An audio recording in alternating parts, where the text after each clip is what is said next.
Le meilleur pour la fin, les finances. Bonjour à toutes et à tous. Donc moi je vais vous présenter le bilan financier du mandat. Donc tout d'abord je tiens à vous préciser que la préparation du budget chaque année est très minutieuse. Les ressources étant contraintes, chaque ligne est examinée avec les services et l'élu en charge de la délégation.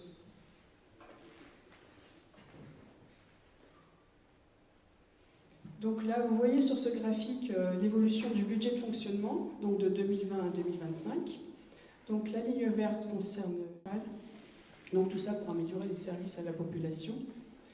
Donc en dépenses aussi, il y a les charges générales, donc tout ce qui est électricité, équipement courant, denrées, assurance. Donc ça a augmenté en raison de l'inflation. Voilà.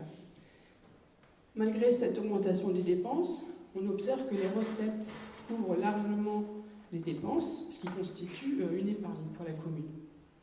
Donc en histogramme, vous voyez l'épargne de gestion, et la ligne bleue en bas, ça représente la capacité d'autofinancement, qui est l'épargne brute, moins les intérêts des emprunts.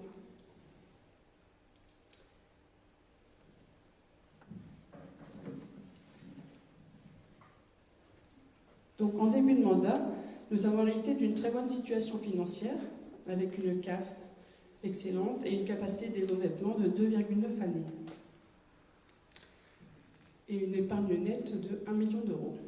Donc cette bonne situation financière, en fait, s'est avérée être le reflet d'un sous-investissement marqué. Il a donc fallu que ce mandat soit un mandat d'investissement. Donc nous avons investi, comme nous l'avons expliqué, dans les voiries, au plateau sportif, dans les écoles, dans les bâtiments communaux.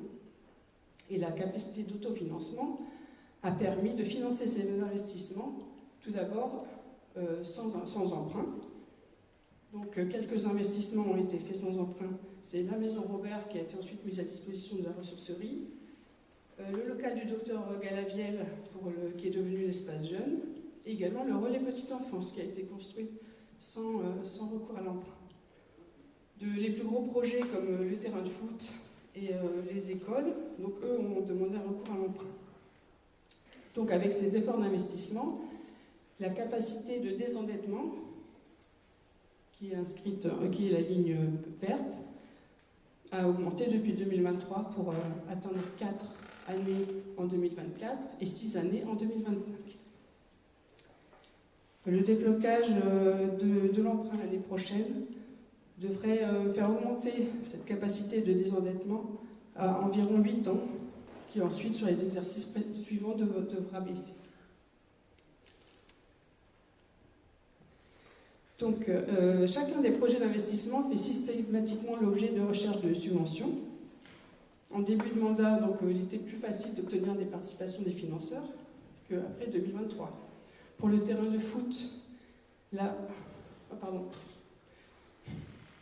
nous avons obtenu 63% de subventions, ainsi que pour le relais petite enfance, ici, nous avons obtenu 77% de subventions, donc avec 4 ou 5 partenaires financiers à chaque fois.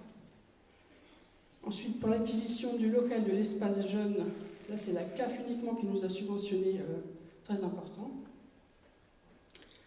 Pour le projet des écoles qui est en cours, donc nous attendons encore la réponse du département, mais à ce jour nous avons pu obtenir 2 millions de subventions auprès de 9 partenaires différents. Concernant les investissements voirie et éclairage, donc la métropole de Montpellier finance largement ces investissements, notamment pour l'éclairage. On a dit tout à l'heure que la métropole avait remplacé tous les éclairages par des LED, donc c'est à hauteur de 100 000 euros par an, et la commune, elle, participe à hauteur de 10 000 euros. Pour la rénovation des voiries, donc en général on procède par fonds de concours, c'est-à-dire que la métropole paye la moitié et la commune paye l'autre moitié. Cela s'ajoute à la petite part d'attribution de compensation d'investissement qui est uniquement de 26 000 euros par an. Donc, voilà. Donc au total, la commune, là on voit l'évolution des investissements. Alors c'est pas du cumulé, hein, c'est chaque année. Donc il y a une progression des investissements avec un total de 10,5 millions d'euros d'investissement sur tout le mandat.